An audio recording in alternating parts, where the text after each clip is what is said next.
our longest trusted English newspaper since 1898.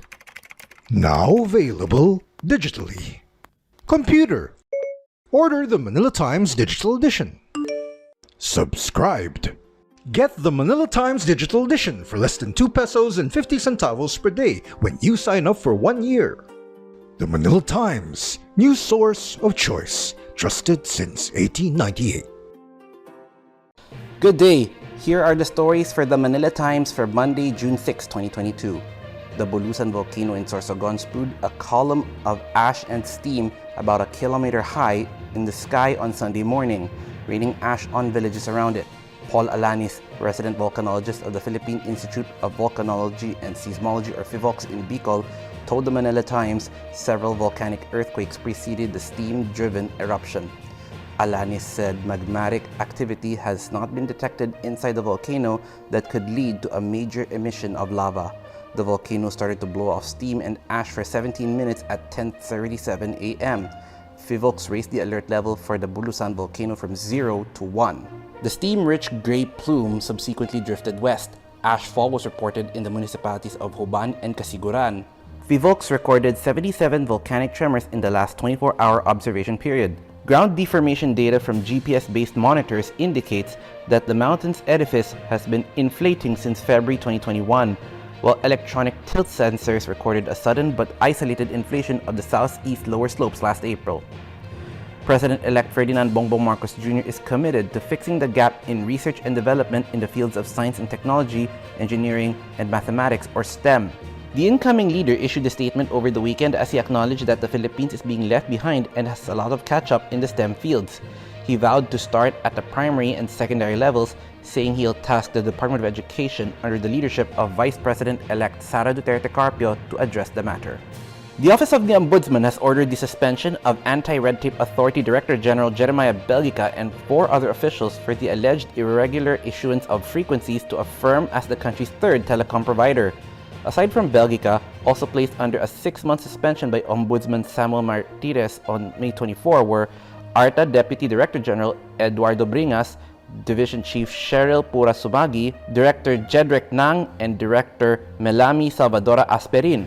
Charges of grave misconduct, gross neglect of duty, and conduct prejudicial to the best interest of the service were slapped on Belgica and his subordinates, which may warrant removal from the service, the anti-graft court said.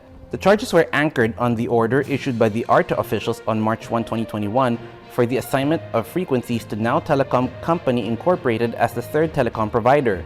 The directive was issued despite the fact that Now Telecom did not participate in the selection process for the third telco because of incomplete requirements.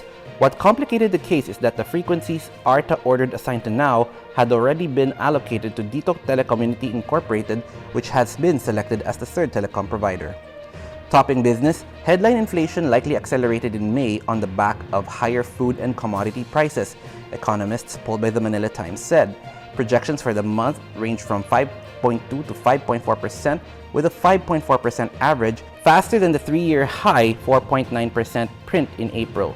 Inflation in May last year settled at 4.1%. The Bangko Sentral ng Pilipinas earlier forecast inflation to hit 5 to 5.8%. Official May inflation data will be released by the Philippine Statistics Authority on June 7. Economists from Rizal Commercial Banking Corporation, Security Bank Corporation, and ANZ Research projected inflation to hit 5.4%.